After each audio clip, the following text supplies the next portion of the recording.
On January 16, 1934, a Nazi customs official arrived at the door of the Kaiser Wilhelm Institute for Cell Physiology with a stack of papers. A recently issued Nazi decree required scientific institutes to obtain a special license for the purchase of ethanol. The Institute for Cell Physiology had sent in its application 6 days earlier, but had failed to return all of the necessary documents. Noticeably missing was a declaration of Aryan descent from its director, Otto Warburg. The Nazi official had brought along a blank form so that this oversight could be corrected.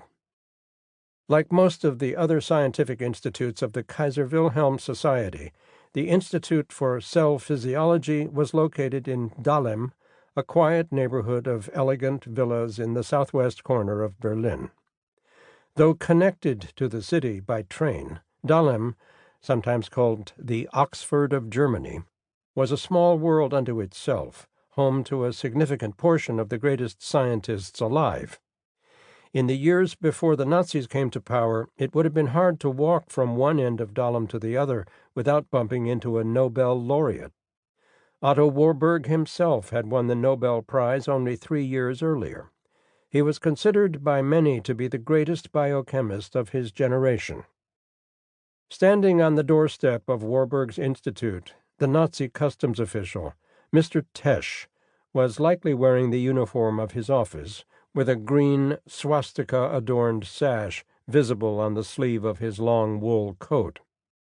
As Tesch would have known, it was no accident that the Declaration of Aryan Descent was missing from Warburg's application for an ethanol license.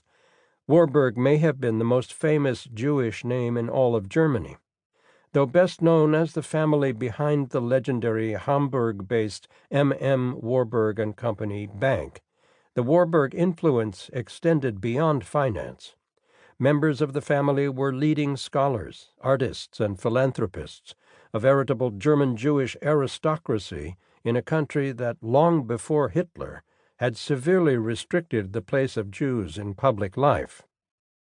Otto Warburg's mother was not Jewish, but it only took one Jewish grandparent to make him a non-Aryan, according to the Nazi regulations of 1933. Warburg had 2 Jewish grandparents, and his famous Warburg cousins in finance were frequent targets of Nazi propaganda, the very symbols of Jewish capitalist greed.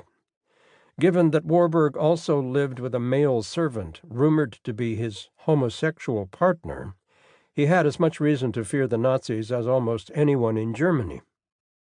The door to the institute was opened by an employee, probably one of Warburg's research assistants, who told the Nazi official that Warburg was unavailable. Tesch left the blank Aryan descent form with the employee, making clear that he needed it returned within 48 hours. 3 days later, still awaiting the filled-out form, Tesch called the institute. A secretary answered and passed the handset to Warburg. "I served in the military and was an officer," Warburg blared into the phone. "It is out of the question that I will sign this form." Though Tesch already knew that Otto Warburg was not of Aryan descent, there was something else about Warburg that he likely did not know when he placed that call.